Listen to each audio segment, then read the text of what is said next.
The communication signal came from nowhere. One moment, the massive screens in the Galactic Council chamber showed empty space. The next moment, a clear voice spoke through the speakers in perfect galactic standard language. "This is Captain Hyun-woo, of the human vessel Determination. We request permission to speak with the Galactic Council about joining your community." Admiral Thexuna looked up from her datapad. Her 4 eyes blinked in sequence as she processed what she had just heard. Around the circular chamber, other alien representatives stopped their conversations and turned toward the main viewing screen. "Humans?" whispered Counselor Mordak. His gray skin rippled with confusion. "I have never heard of this species." Thexuna activated her communication device. "Unknown vessel, please identify your location and fleet composition." There was a brief pause before the human voice responded. "We are currently at coordinates 847 Alpha 9, approximately 2 light hours from your station. Our fleet consists of 1 ship." The chamber fell silent. Thexuna's head tentacles twitched with disbelief. In her 300 years of service, no species had ever approached the Galactic Council with just 1 ship. The Velcarians had brought 200 vessels when they first made contact. The Zephyrians had arrived with nearly 1,000. "Did you say 1 ship?" Thexuna asked. "That is correct, Admiral. The Determination is our only vessel in this sector." Mordak leaned forward in his floating chair. His species communicated through color changes in their skin, and right now he was displaying bright orange patches of amusement. "This should be interesting," he said to Thexuna in a private channel. The Admiral activated the main viewer. "Space" appeared on the massive screen, stars twinkling in the distance. At first she saw nothing unusual. Then the sensors locked onto a small object near the edge of the display. "Magnify Sector 7, she ordered. The image zoomed in, revealing a ship that made several council members laugh out loud. The human vessel was smooth and metallic, roughly the size of a standard exploration craft. It had no visible weapons arrays, no massive engine clusters, and no intimidating armor plating. It looked almost peaceful. "That is their entire fleet?" asked Representative Colthara, her multiple arms gesturing in disbelief. "My personal transport is larger than that thing." Thexuna studied the ship carefully. Something about it seemed odd, but she could not identify what bothered her. The design was clean and efficient, but completely unremarkable compared to the mighty warships that filled council space. "Human vessel," she said. "Are you aware of the standard protocols for first contact with the Galactic Council?" "We have studied your public communications," Captain Hyun-woo replied. "We understand that new species typically demonstrate their technological and military capabilities before being considered for membership." "Correct. Most species bring significant fleets to show their strength and commitment. You have brought 1 small ship. We believe 1 ship will be sufficient for your evaluation." The confidence in the human's voice surprised Thexuna. She had heard that tone before, usually from species that controlled vast armadas or possessed devastating weapons. But this human spoke with calm certainty while commanding what appeared to be a glorified cargo hauler. "Very well," Thexuna said. "Please proceed to Docking Bay 94. A security escort will guide you." "Thank you, Admiral. However, we will not be docking at this time. We prefer to conduct initial meetings through communication channels." Mordak's skin flashed bright yellow with surprise. "They refuse to come aboard? How do they expect to negotiate from out there?" Thexuna was beginning to find the humans more interesting by the minute. Every species she had encountered followed the same pattern. They arrived with impressive fleets, docked immediately, and spent hours showing off their finest technology and strongest warriors. These humans seemed to ignore every standard protocol. "Human vessel, it is customary for diplomatic parties to meet in person." "We understand, Admiral. However, our current mission parameters require us to maintain our position. We can provide complete technological demonstrations from here." "What kind of demonstrations?" asked Counselor Veltara, speaking for the first time. Her insectoid features clicked with curiosity. There was a moment of silence before a new voice came through the speakers. "This is Science Officer Ji-un. We are prepared to share samples of our technology, answer questions about our capabilities, and participate in any standard evaluation procedures. Ji-Eun's voice was different from the captain's. Where Hyun-woo sounded confident and diplomatic, she spoke with the precise tone of someone who dealt with facts and data. Taek-suna appreciated that quality. Science officer, what is your species' primary technological achievement? That is difficult to answer briefly, Ji-Eun replied.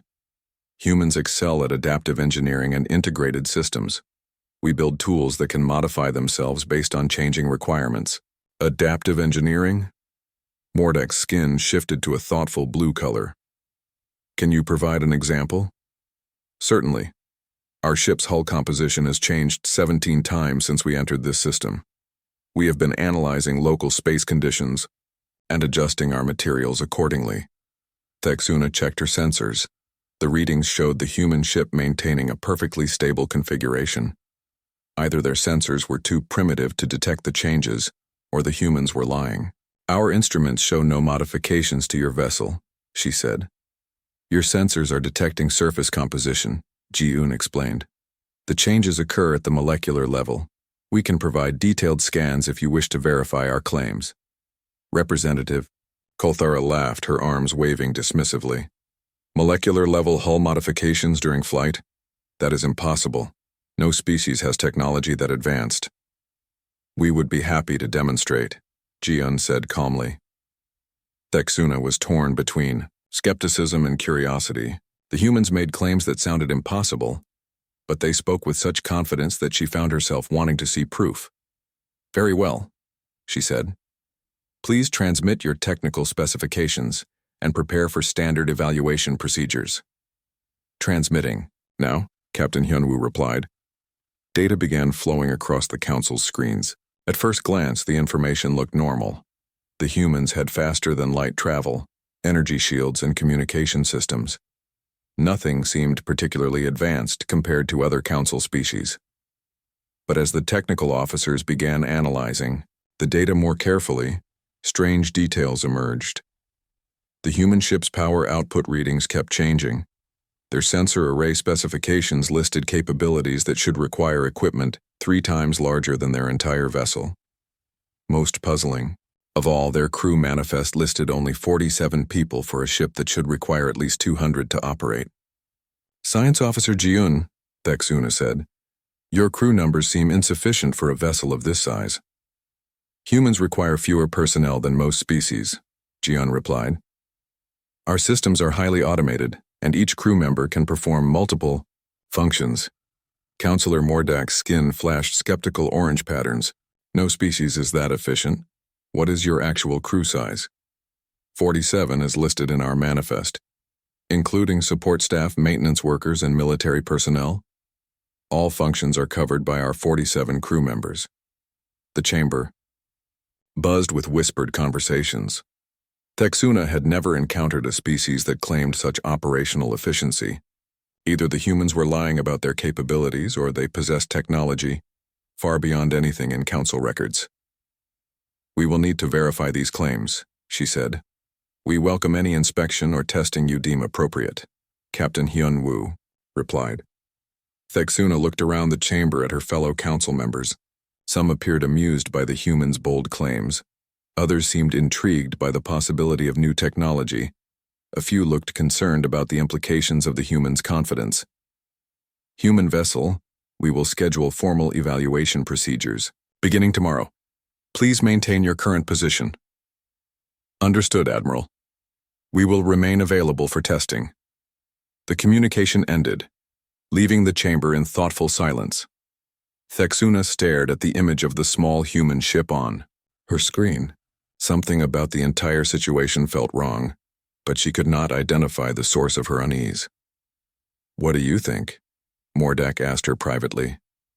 I think, Taek-suna replied slowly, that we are about to learn something very interesting about this human species.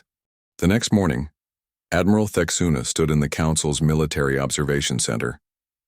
Through the massive windows, she could see the human ship floating peacefully in space. It had not moved from its position all night, and her sensors showed no signs of additional vessels arriving to support it. Begin the integration trial, she announced to her staff. The integration trial was the Galactic Council's standard test for new species. A fleet of automated drones would simulate an invasion scenario, and the newcomer species had to demonstrate their ability to defend themselves.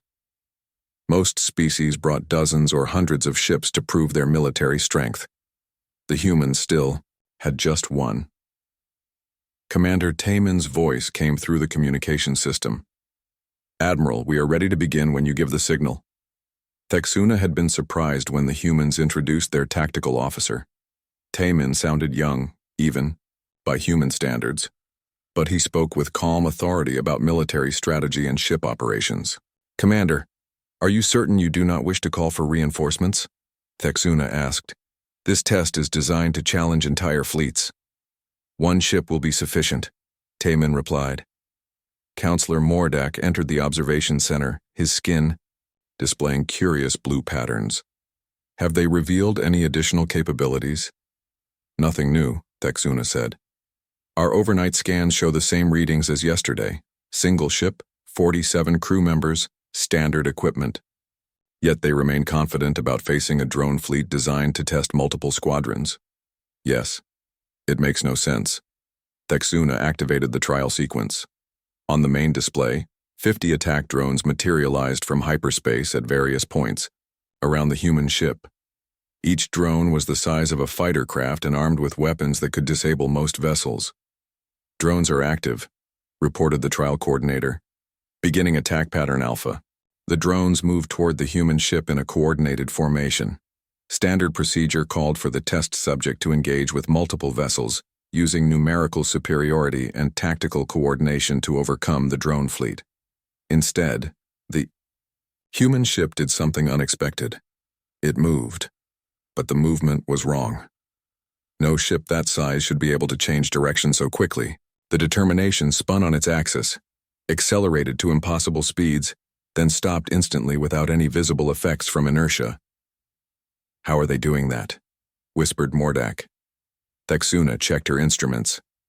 The human ship's energy output had not increased.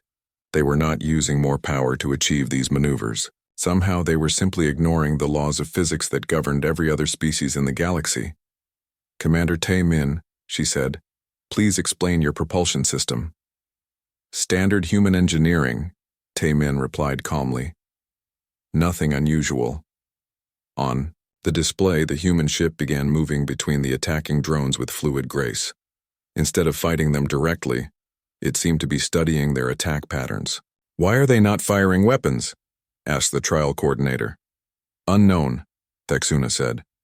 "Human vessel, the test requires you to disable the attacking drones." "Understood," Taemin replied. "Beginning defensive operations now." What happened next made Thexuna question her own eyes. The human ship's hull began to shimmer, and suddenly it was not where her sensors said it should be. The vessel appeared to split into multiple images, each one moving in a different direction. "Sensor malfunction," reported a technician.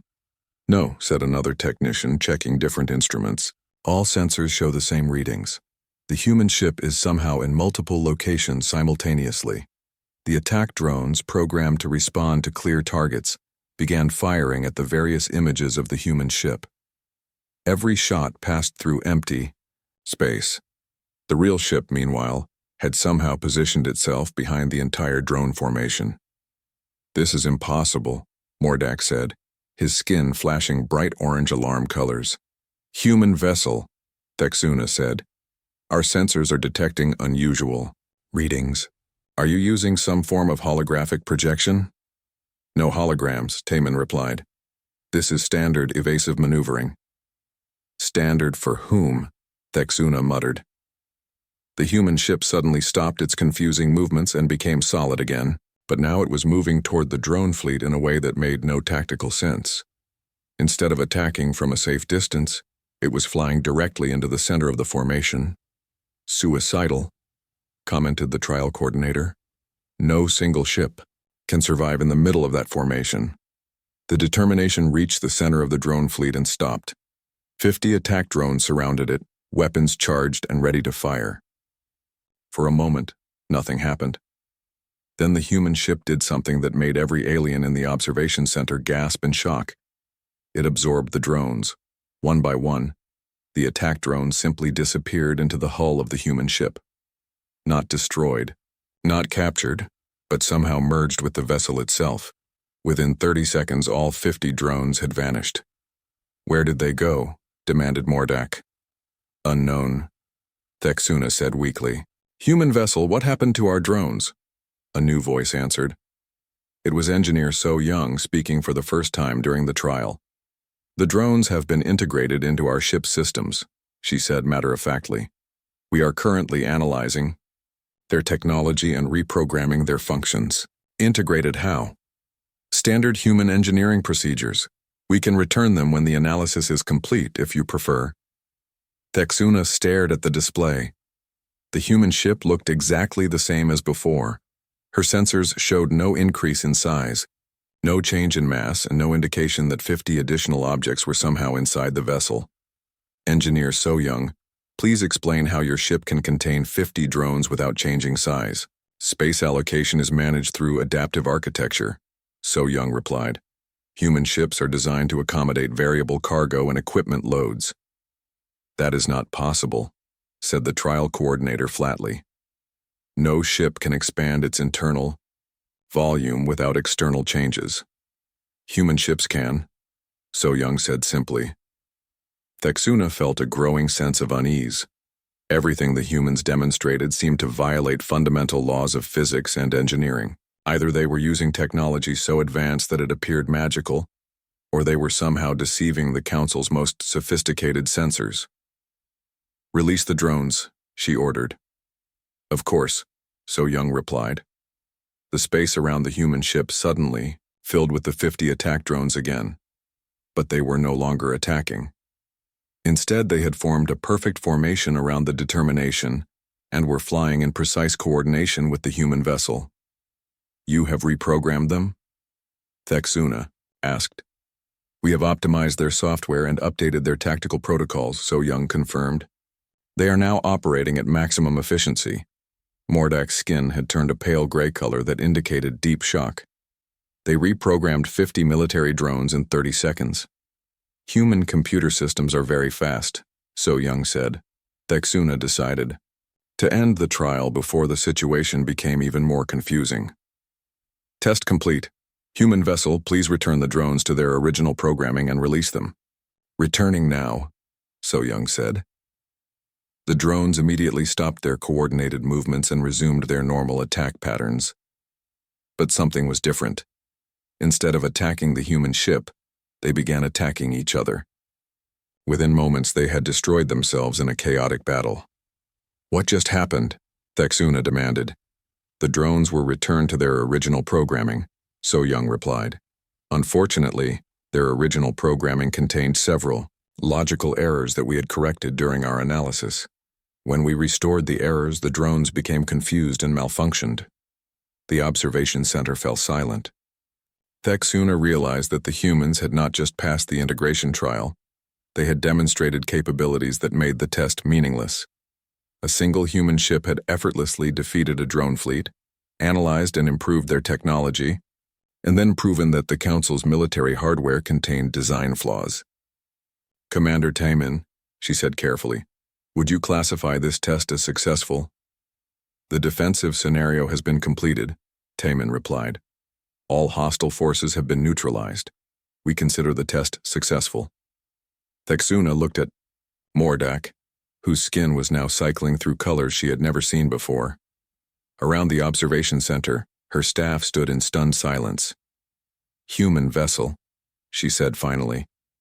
"Please maintain your position while we evaluate the test results." "Understood, Admiral. We will remain available for any additional testing you require." The communication ended, leaving the aliens to contemplate what they had just witnessed. Thexuna had supervised hundreds of integration trials, but she had never seen anything like the human performance. "What do we do now?" Mordak asked. Thexuna continued staring at the small ship on her display. "I think," she said slowly, "we need to call an emergency council session." The emergency council session filled the great chamber with more representatives than had gathered in decades. Word of the human demonstration had spread quickly through the galactic community, and every major species wanted to understand what they had witnessed. Admiral Thexuna stood at the central podium, her 4 eyes scanning the assembled delegates. She had spent the night reviewing sensor data, but the readings only made the human capabilities more confusing. "Fellow council members," she began, "we have encountered something unprecedented. The human vessel has demonstrated technology that appears to violate our understanding of physics and engineering." Representative Kolthara raised one of her 6 arms. "Perhaps they are using deception, holographic projections, or sensor interference. Our technical teams have considered that possibility," Thexuna replied.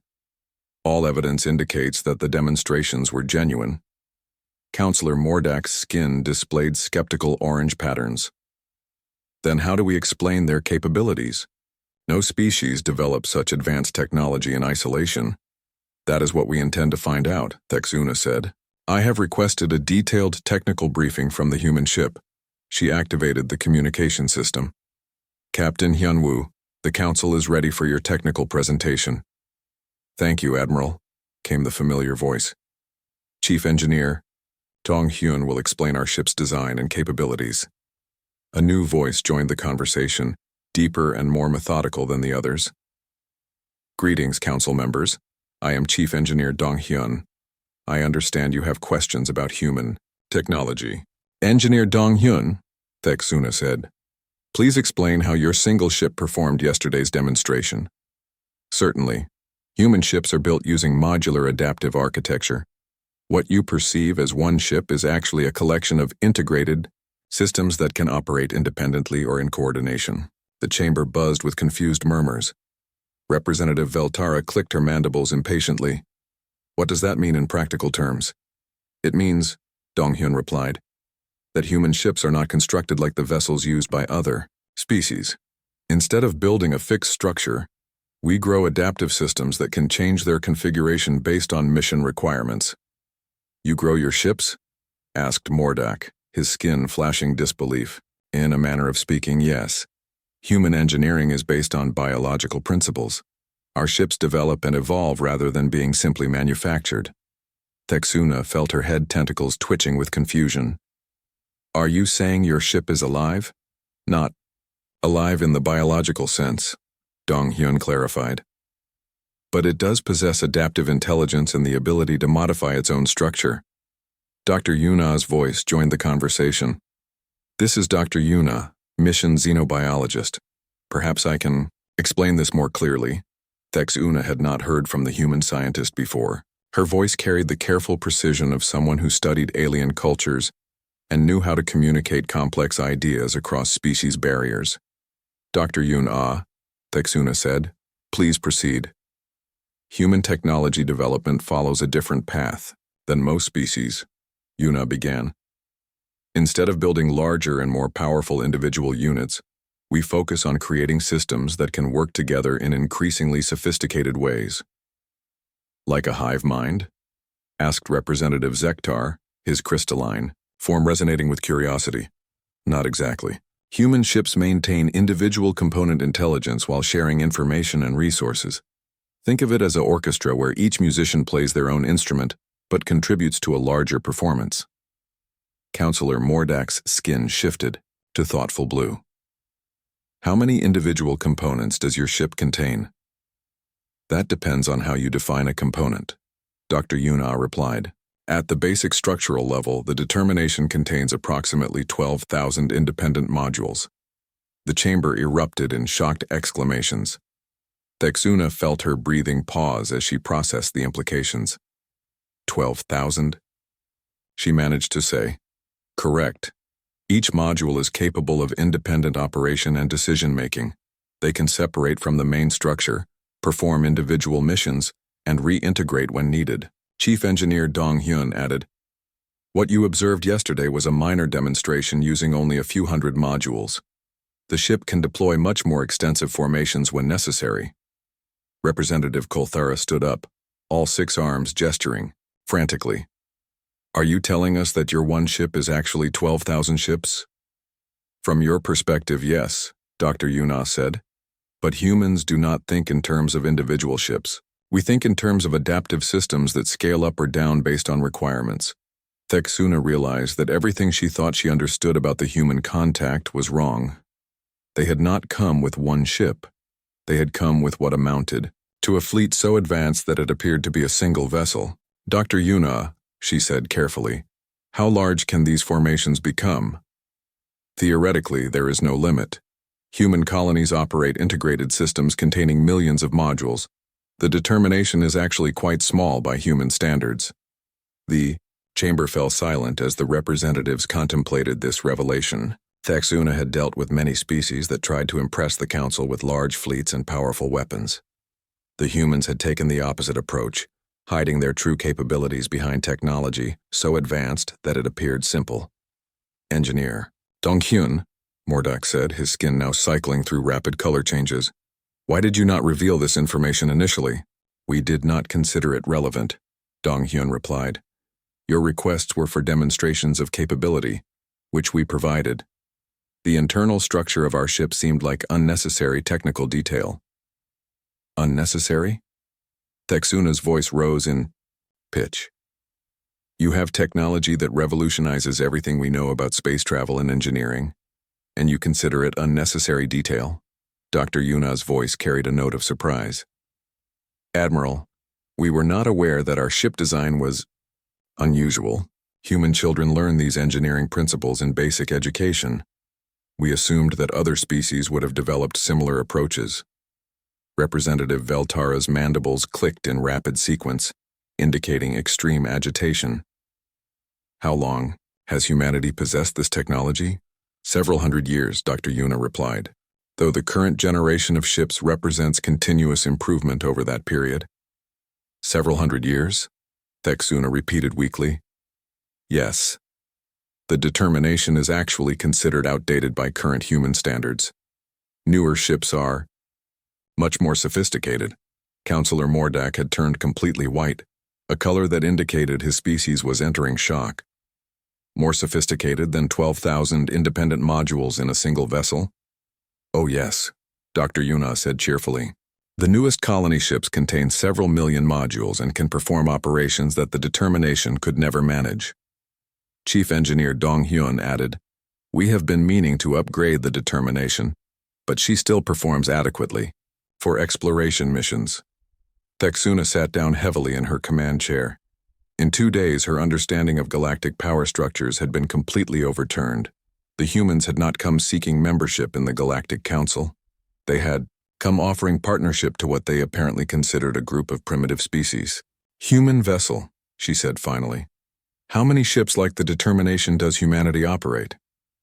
Currently active exploration vessels number approximately 8,000, Dr. Yuna replied. Colony ships, defense platforms, and industrial vessels would bring the total fleet to several 100,000 units. Several 100,000, Thexuna repeated numbly. Plus the ships currently under construction, added Engineer Donghyun helpfully. Human shipbuilding capacity increases exponentially as our colonies establish their own manufacturing systems. Representative Kolthara had collapsed into her chair, all 6 arms hanging limply at her sides. Around the chamber, other delegates showed similar signs of shock and disbelief. Dr. Yuna, Thexuna said, why has humanity remained isolated until now? We have not been isolated, Dr. Yuna replied, sounding confused. We have been exploring and establishing colonies throughout this region of the galaxy. We simply had not encountered any other sapient species until we detected your communications. You have been exploring our territory? Not your territory specifically. Human expansion follows exploration principles that prioritize uninhabited systems. We avoid areas that show signs of existing civilizations. Thexuna realized that humanity had been quietly expanding around the Galactic Council's borders for centuries, without anyone noticing. Their ships were so advanced that they had remained completely undetected while establishing what amounted to a shadow empire. How many human colonies exist, she asked. Current count is approximately 4,000 established colonies, Dr. Yuna said, plus several hundred systems in various stages of development. The chamber was now completely silent, except for the sound of various species breathing in shock. Thexuna understood that the Galactic Council had just discovered that they were no longer the dominant power in their region of space. They never had been. Humanity had quietly surpassed them while remaining completely invisible. "Human vessel," she said quietly. "What are your intentions regarding the Galactic Council?" "We hope to establish friendly relations and beneficial trade agreements," Captain Hyunwoo's voice replied. Admiral Thexuna had not slept in 2 days. The Council's emergency sessions had continued around the clock as representatives tried to understand the implications of humanity's revelations. Some delegates demanded immediate military action. Others insisted on diplomatic negotiations. A few suggested hiding and hoping the humans would simply leave. None of these options seemed realistic anymore.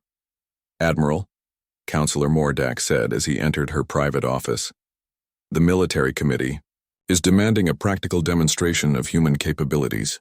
Thexuna looked up from the reports scattered across her desk. "What kind of demonstration?" "They refuse to believe that one ship contains 12,000 modules.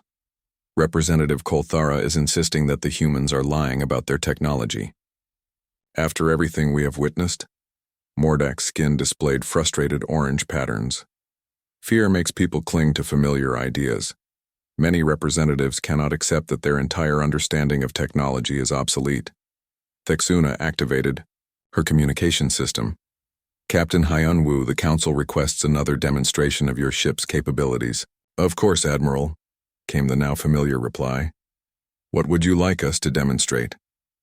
"Some of our representatives doubt the modular nature of your vessel. They would like to see visual confirmation of your ship's structure." There was a brief pause before Captain Hyunwoo responded. "We can provide that demonstration. However, full deployment of our ship's modules would require significant space. We recommend moving to open space away from your station." "How much space do you require?" "Approximately 50,000 cubic kilometers for complete deployment." Thexuna felt her head tentacles twitch. 50,000 cubic kilometers? "That is correct. Should we proceed to a suitable location?" Mordak's skin had turned pale gray again. "Admiral, that is larger than some of our smaller space stations." "Human vessel," Thexuna said carefully. "Please proceed to coordinates 850 Beta 7. We will observe from a safe distance." "Understood. Moving to demonstration coordinates now."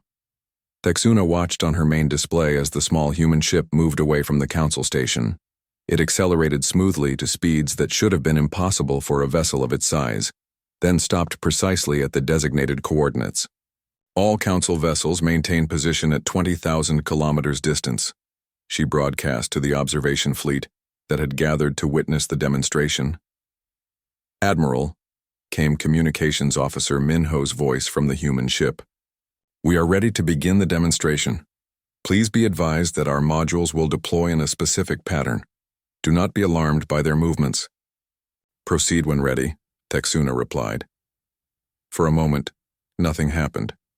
The human ship floated peacefully in space, looking exactly as it had for the past 3 days. Then, without any visible signal or preparation, it began to change. The first indication was a slight shimmer along the ship's hull. Then sections of the outer plating began to separate, revealing complex internal structures that should not have been able to fit inside the original vessel. "Impossible," whispered Representative Kolthara from her own observation ship. "The internal volume is larger than the external dimensions." The separation continued. What had appeared to be a single ship was revealed to be hundreds of individual components, each one perfectly designed and equipped for specific functions, but this was only the beginning. As the initial modules separated, they began to split further. Each component contained smaller units, which contained even smaller ones. The process continued through multiple levels, creating an ever-expanding cloud of individual modules. "How many layers are there?" Mordak asked in wonder. Weapons Specialist Haywan's voice provided the answer. "The determination utilizes 7 levels of modular architecture. We are currently deploying all levels for your observation." The space around the original ship position was now filled with thousands of small objects, each one moving in perfect coordination with the others. But the deployment was not random. The modules were arranging themselves into complex three-dimensional patterns that created geometric structures spanning dozens of kilometers. "Admiral," reported her sensor operator, "I am reading individual power signatures from each module. They are all operating independently." "Confirmed," said another technician. "Each module has its own engines, sensors, and communication systems. They are maintaining formation through real-time coordination." Thexuna watched in fascination as the human modules continued their deployment. What had started as geometric patterns was evolving into functional structures. Groups of modules were connecting to form larger units that resembled traditional spacecraft.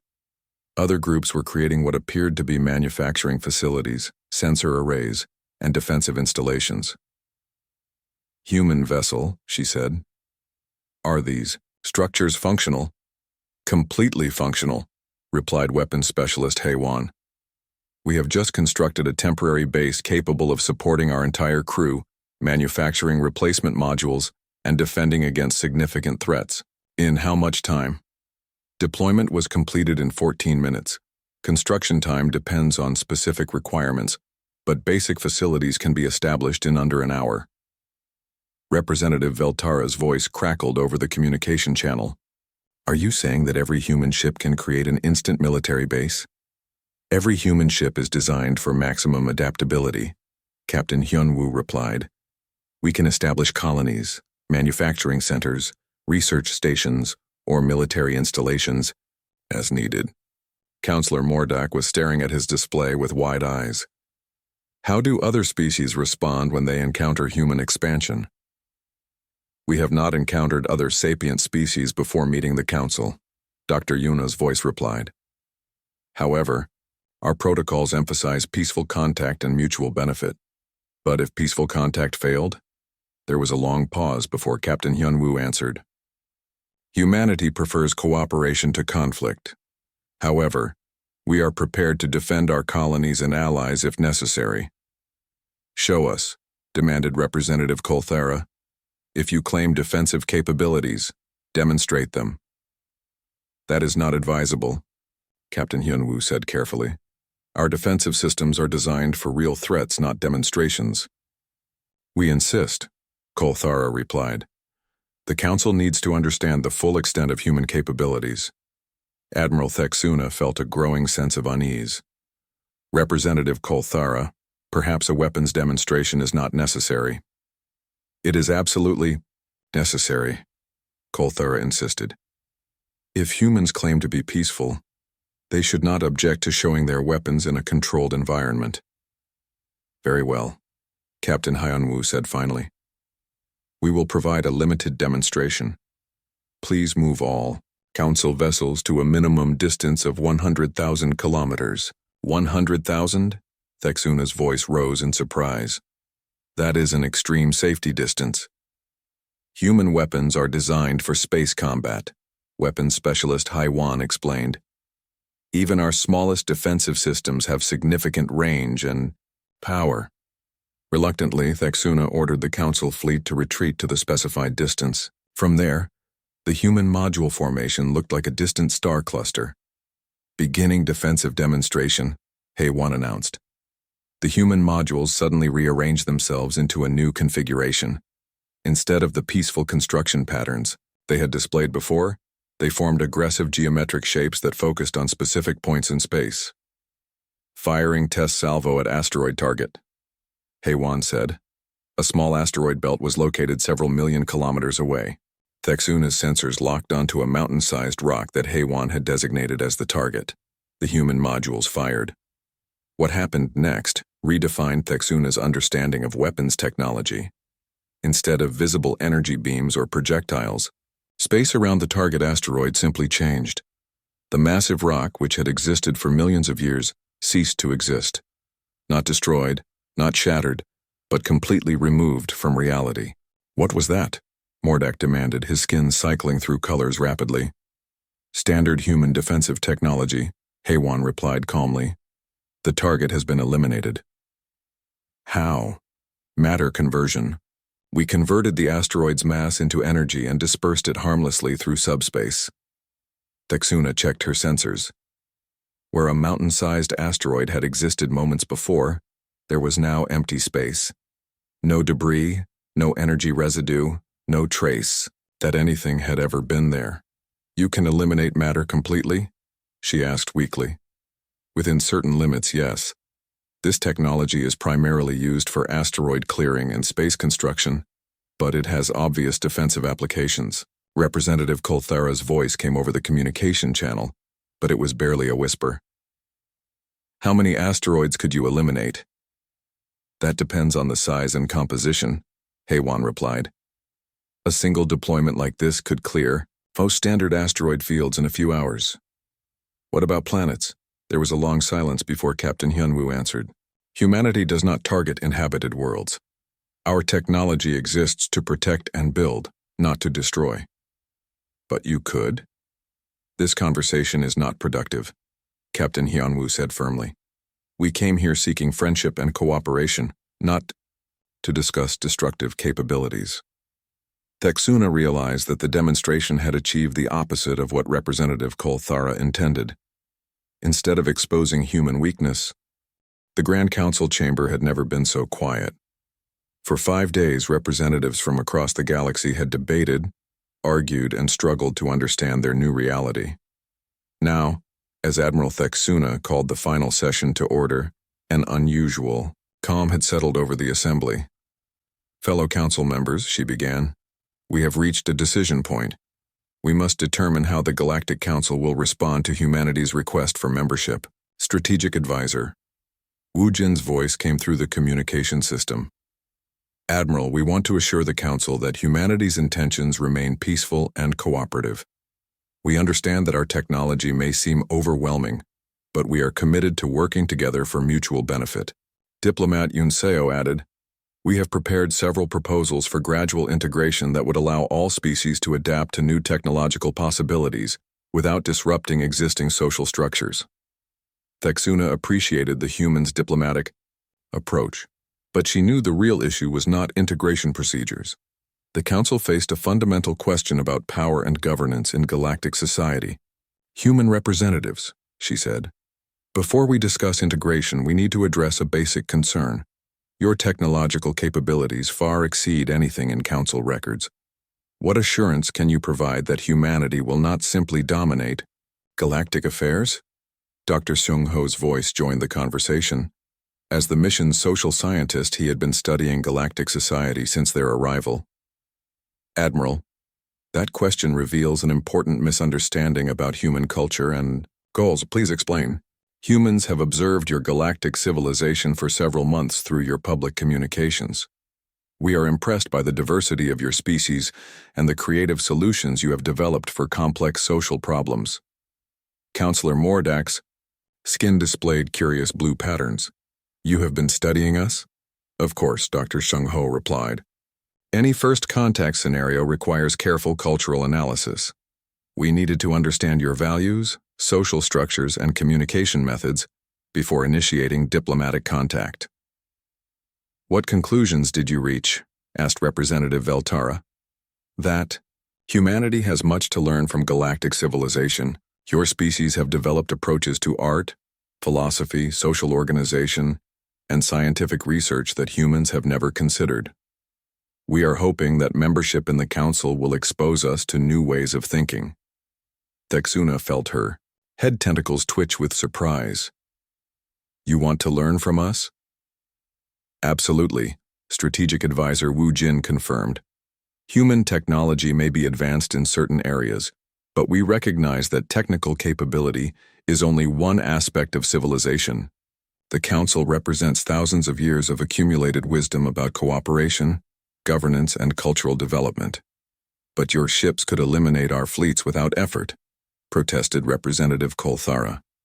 Why would we want to do that? Asked Diplomat Yun Seo, sounding genuinely confused. Military destruction serves no useful purpose. Humans prefer to build rather than destroy. Dr. Seung-ho continued. Human expansion focuses on creating new possibilities rather than controlling existing resources. We have more uninhabited systems available than we could colonize in 1,000 years. Competition for territory, or resources, would be pointless. Texuna began to understand why the humans had seemed so confident throughout their negotiations. They were not seeking power or control because they already had access to more resources than they could use. Human representatives, she said. What do you actually want from council membership? Knowledge, replied Dr. Shung Ho immediately. Cultural exchange, scientific collaboration, artistic inspiration, and philosophical discussion. Human colonies are very efficient, but they can become isolated and repetitive. Contact with diverse species would provide new perspectives and creative challenges. You want us to teach you? Mordak asked, his skin showing amazed yellow patterns. We hope for mutual education, Strategic Advisor Wu Jin said. Humans can share our technical knowledge while learning from your social and cultural achievements. Captain Hyunwoo's voice added.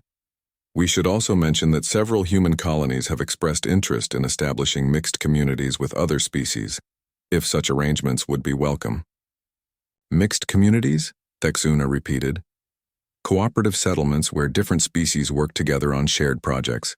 Human engineers could collaborate with alien artists, scientists, and philosophers to create new forms of culture and technology. Diplomat Yoon Seo explained further, human technology works best when applied to creative and exploratory goals. Collaboration with other species would provide new challenges and purposes for our capabilities. Representative Veltara clicked, her mandibles thoughtfully. You are proposing partnership rather than dominance? Exactly, Captain Hyunwoo confirmed. Humans have no interest in ruling other species. We prefer collaborative relationships where everyone contributes their unique strengths. Texuna looked around the chamber at her fellow representatives. The fear and shock of the past few days was gradually being replaced by curiosity and cautious optimism. Human vessel, she said. The Council needs to understand your long-term intentions. If we grant membership, what changes do you expect in galactic society? Dr. Shung Ho answered. We hope that increased technological capabilities will free all species to pursue higher goals. Instead of competing for resources or territory, galactic civilization could focus on exploration, scientific research, artistic creation, and philosophical development. You believe technology can solve social problems? Asked Mordak. Technology can eliminate scarcity and provide new opportunities, Strategic Advisor Wu Jin replied. But social wisdom is needed to use those opportunities constructively. That is why we value the Council's experience with cooperative governance. Texuna realized that the humans were offering something unprecedented in galactic history. Not conquest or competition, but genuine partnership based on complementary strengths. Representatives, she announced to the chamber. I call for a preliminary vote on humanity's membership application. The voting process took several hours as each species caucused privately. When the results were announced, the outcome was overwhelming. Humanity's application was approved by 93% of the Council. Captain Hyunwoo, Texuna said formally, on behalf of the Galactic Council, we welcome humanity as our newest member species. Thank you, Admiral. Captain Hyunwoo replied. We are honored to join such a distinguished community. When can we expect additional human representatives to arrive for integration planning? Mordak asked. Actually, Captain Hyunwoo said, we should clarify something about human organization. The determination is not a government vessel. What do you mean? Texuna asked. We are an exploration ship, explained Dr. Shung Ho. Human society is organized around voluntary cooperation rather than centralized government. We were authorized to make contact and negotiate basic agreements, but formal treaties will require coordination with various human communities. How many communities?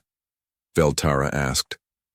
Current count is approximately 4,000 independent colonies plus several hundred mobile communities and research expeditions, Strategic Advisor Wu Jin replied. Each community will decide individually whether to participate in council activities. Texuna felt a familiar sense of overwhelm. You mean we will need to negotiate with 4,000 separate human governments? Not governments exactly, Diplomat Yoon Seo corrected. Human communities are organized around shared interests and goals, rather than territorial control. Most decisions are made through consensus and voluntary cooperation. But surely you have some central authority? Mordak asked desperately. Not in the way you mean, Captain Hyunwoo said. However, the integration proposals we discussed have been distributed to all human communities. Most have indicated interest in council membership and cultural exchange programs. Most? Thexuna asked. Approximately 87%, Doctor. Seung-ho confirmed. The remaining communities prefer to maintain their current isolation, which is their choice under human cultural principles. Thexuna looked at her fellow council members and saw her own thoughts reflected in their expressions.